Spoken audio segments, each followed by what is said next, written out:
नमस्कार, स्वागत है आप सबका आपके अपने चैनल चार भुजा ई मित्र पर। अगर आपके भी राशन कार्ड बना हुआ नहीं है और आप चाहते हैं कि आप अपना नया राशन कार्ड बनवाएं, तो इसका जो आवेदन फॉर्म है वो किस प्रकार भरना है वो आज के वीडियो में हम देखेंगे। आपके जितने भी मेंबर्स हैं उन सभी के आधार कार्ड आपके पास होने चाहिए। इसके अलावा आपका जो जन आधार कार्ड है वो भी आप बनवा देंगे तो काफ़ी सही रहेगा। तो यहाँ पर ये पूरा फॉर्म आपको मिल जाएगा, 2 पेज का ये फॉर्म आपको देखने को मिलता है और यहाँ पर इसे किस प्रकार भरना है ये आज के वीडियो में हम देखेंगे। तो सबसे पहले यहाँ पर आपको अपना जो ज़िला है वो लिखना होता है। उसके बाद में पंचायत समिति, अगर आप ग्रामीण क्षेत्र से हैं, और शहरी क्षेत्र से हैं तो आपको नगर पालिका वाला ऑप्शन चूज़ करना होता है। तो हम जैसे गांव का मानकर चलते हैं तो यहाँ पर पंचायत समिति का नाम आ जाएगा। शहरी क्षेत्र है तो यहाँ पर वार्ड संख्या आ जाएगी, बाकी ग्रामीण क्षेत्र में ये खाली रहेगा। यहाँ पर ग्राम पंचायत का नाम लिखेंगे और गाँव का नाम लिखेंगे। उसके बाद में जो आवेदक है, जो मुखिया बन रहा है राशन कार्ड का, उसका नाम यहाँ लिखा जाएगा। उसके बाद में पूरा जो एड्रेस है आधार कार्ड में देखकर आप यहाँ पर फिलअप कर देंगे और जो पिन कोड है वो आप यहाँ पर आप लिख देंगे। उसके साथ में स्थायी पता भी आप चाहें तो लिख सकते हैं, जैसे गांव और पोस्ट यहाँ पर लिख देंगे, आपकी तहसील लिख देंगे अगर वर्तमान से भिन्न है तो, और बाकी भी आप लिख देंगे तो ऐसा कोई प्रॉब्लम नहीं है। यहाँ पर आप अपने ज़िले का नाम लिख देंगे, स्टेट का नाम लिख देंगे, यहाँ पर पिन कोड वापस से आप लिख देंगे। इसके अलावा ये वाला पूरा कॉलम आपको खाली रखना है। अगर आपके पास मतदाता पहचान क्रमांक है तो आप लिख सकते हैं, बाकी ऐसा कोई ज़रूरी नहीं है, आप खाली भी रख सकते हैं। और ये वाला भी आपको खाली ही रखना है।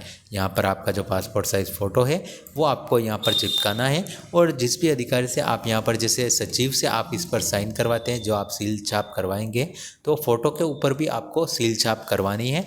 इसके अलावा जो आवेदक है उसके यहाँ पर हस्ताक्षर हो जाएंगे। यहाँ पर आपके आवास में चयन करना है कि आपके स्वयं का मकान है, आप किराएदार हैं, अस्थायी बेघर क्या है वो आपको लिखना है। तो जैसे हम स्वयं का मकान चूज़ कर देते हैं, आपके जन्म दिनांक के हिसाब से आप कितने साल आपकी उम्र है और कितने महीने के वो लिख देंगे। आप काम क्या करते हैं, जैसे कि मजदूरी तो मजदूरी, इसके अलावा खेती करते हैं तो खेती का काम, या फिर कुछ भी अलग सेल्फ एम्प्लॉयड है तो स्वनियोजित। इस प्रकार से आप अपने हिसाब से चूज़ कर लेंगे। आपके जो मोबाइल नंबर है वो आपको यहाँ पर 10 अंकों के दर्ज कर लेने हैं। ये जो दूरभाष नंबर है वो अब लैंडलाइन मिलते नहीं है तो आप इसे खाली छोड़ सकते हैं।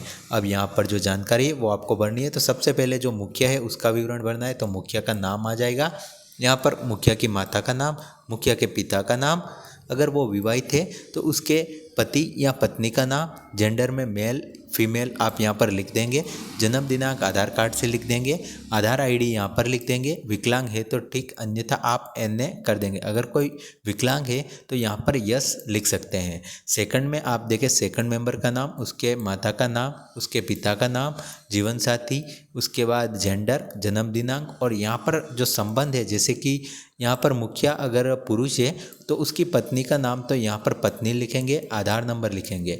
अगर बच्चों का लिख रहे हैं तो ये सारी डिटेल तो आपको लिखनी ही है। ये वाला कॉलम आपको खाली रख देना है। जीवन साथी कोई शादीशुदा नहीं है तो उसका आप खाली रख देंगे। और इस तरह से ये आपका फर्स्ट वाला पेज पूरा कंप्लीट हो जाएगा। उसके बाद आपको आना है सेकंड पेज पर। अगर आपके पास कोई गैस कनेक्शन है तो आपको यहाँ पर टिक करना है, जैसे कि सिंगल है या डबल टंकी है आपके पास तो वो आपको, बाकी आप नहीं है तो आप नहीं पर चूज़ करेंगे। और अगर आप चूज़ करते हैं कि आपके पास गैस कनेक्शन है तो किस कंपनी का है, कौन सी एजेंसी है, और आपका जो कस्टमर नंबर है वो आपको यहाँ पर लिखना है। पूरे परिवार की जो वार्षिक आय है वो आपको यहाँ पर फिलअप कर देनी है। टैक्स देते हैं यस या नो, तो यहाँ पर जो भी आपका लगता है वो आप कर देंगे। अपने पैन कार्ड नंबर यहाँ पर लिख सकते हैं। आपकी जो मुखिया है, जो भी उनका बैंक अकाउंट का जो नाम है वो यहाँ लिख देंगे कि SBI यहाँ पर जैसे, और शाखा का नाम और बैंक खाता संख्या यहाँ पर लिख देंगे। यहाँ पर जो डॉक्यूमेंट आप साथ में लगा रहे, जैसे कि आपने अपने आधार कार्ड लगाए हैं, उसके साथ में आपने कोई शपथ पत्र प्रस्तुत किया है, या फिर बैंक डायरी, या फिर आपने और भी दूसरे दस्तावेज लगाए हैं, वो आपको यहाँ पर कंप्लीट इसमें लिख देने हैं। यहाँ पर मुखिया के जो साइन है वो हो जाएंगे। साइन के साथ आपको दिनांक भी लिख देनी है।